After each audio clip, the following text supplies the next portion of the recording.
বিসমিল্লাহির রহমানির রহিম। বিশ্ব আধ্যাত্মিক জ্ঞান সঞ্চার দরবার শরীফের প্রতিষ্ঠাতা আমার মুর্শিদ কেবলা গাউসুল আজম শামীম আলী চিশতির দরবার হইতে আমি শাহ আলম আপনাদের সকলকে জানাই আন্তরিক শুভেচ্ছা ও অভিনন্দন। আমার মুর্শিদ কেবলা গাউসুল আজম শামীম আলী চিশতির দরবার হইতে আবারও কিছু আলোচনা নিয়ে আপনাদের সামনে হাজির হইলাম।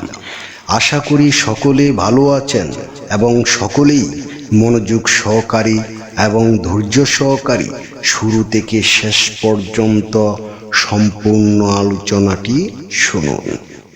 আমি যে আলোচনাটি নিয়ে আপনাদের সামনে হাজির হইলাম সেই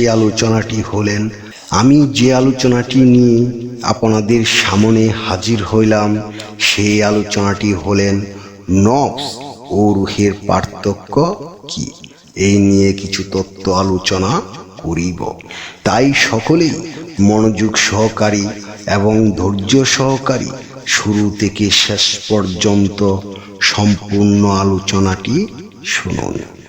শুরুতেই বিশ্বের সকল স্তরে লোকদের উদ্দেশ্য করে বলছি, আমার লক্ষ্য আমার মুর্শিদ কেবলা গাউসুল আজম শামীম আলী চিশতির লেখা গ্রন্থের বিষয়বস্তু আপনাদের সামনে উপস্থাপনা করা, যাতে আপনারা সকলেই হাকিকত জানতে পারেন, বুঝতে পারেন এবং হাকিকতের জ্ঞান নিতে পারেন।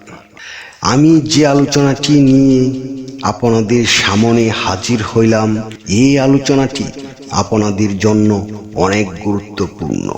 এই আলোচনার মাধ্যমে আপনারা সকলে জানতে পারবেন নফস ও রূহের পার্থক্য কি। তাই সকলেই মনোযোগ সহকারী এবং ধৈর্য সহকারী শুরু থেকে শেষ পর্যন্ত সম্পূর্ণ আলোচনাটি শুনুন।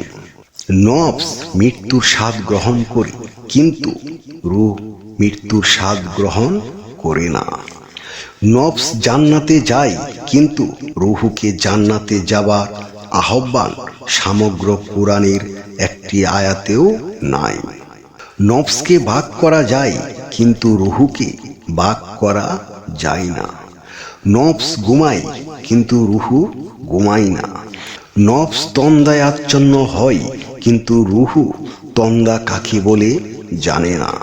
নফস জন্ম দেয়, কিন্তু রূহ জন্ম দেয় না। নফস জন্মগ্রহণ করে, কিন্তু রূহ জন্মগ্রহণ করে না।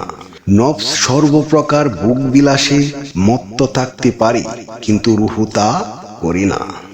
নফসের সৃজনী শক্তি নাই, কিন্তু রূহের সৃজনী শক্তি আছে। নফস সর্বভূতে বর্তমান। নফসকে সবখানেই কম বেশি পাওয়া যায়, কিন্তু রূহকে মাত্র দুটি স্থানে পাওয়া যায়। জিন এবং মানুষের ভিতরেই রূহ থাকে, আর কোথাও থাকার বিধান নাই। নফস সিফাত, কিন্তু রূহ জাত। নফস দুর্বল, কিন্তু রূহ সর্বশক্তিমান। রূহ জাগ্রত হলেই ফেরেশতাদের পাহারা দেওয়া কর্তব্য হয়ে যায়। সূরা নূহের 2 নম্বর আয়াতে রূহের আগমনের সঙ্গে ফেরেশতাদের পাবেন, কিন্তু নফসের সঙ্গে ফেরেশতাদের পাহারা দেওয়ার কথাটি নাই। নফস জান্নাত ও জাহান্নামের সুখ দুঃখ ভোগ করবে, কিন্তু রূহ ভোগ করে না। নফস কবরে আযাব ভোগ করে, কিন্তু রূহ ভোগ করে না। নফস পরিতৃপ্ত হলে নফসের উপর রূহ বেশি ওঠে।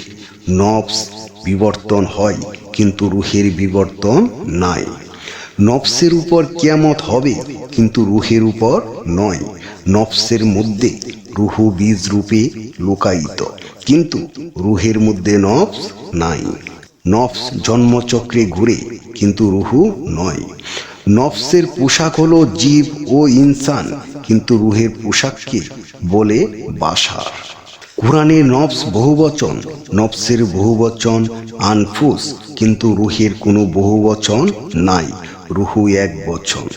আমি যে আলোচনাটি আপনাদের সামনে করেছি, এই আলোচনাটি আপনাদের কাছে কতটুকু ভালো লেগেছে। যদি ভালো লেগে থাকে তাহলে আমাদের এই চ্যানেলটি সাবস্ক্রাইব করে দিবেন। সামনে ভালো ভালো আলোচনাগুলো পেয়ে যাবেন। এবং আপনারা সামনে কী ধরনের আলোচনা চান আমাদেরকে কমেন্টে জানাবেন।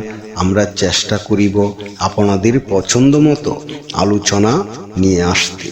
আমার এই আলোচনাটি করতে যাইয়া কথা ভাষা ছন্দে যদি কোনো ভুল হইয়া থাকে সকলেই আমাকে ক্ষমা ও সুন্দর দৃষ্টিতে দেখবেন। সকলে আমার জন্য দোয়া করিবেন, আমি যেন আপনাদের সামনে ভালো ভালো আলোচনাগুলো নিয়ে আসতে পারি এবং শোনাইতে পারি। সর্বশেষে সকলের চরণে হাত রেখে একটি কথা বলতে চাই, আল্লাহ গোপনেরও গোপন। সেই গোপনকে পাইতে হলে একজন কামেল মুর্শিদের কাছে যাইয়া বায়াত গ্রহণ করে সেই গোপন ইবাদত ও গোপন সাধনার মাধ্যমে আল্লাহকে লাভ করিতে হইবে। সকলে ভালো থাকবেন, সুস্থ থাকবেন। আল্লাহ হাফিজ।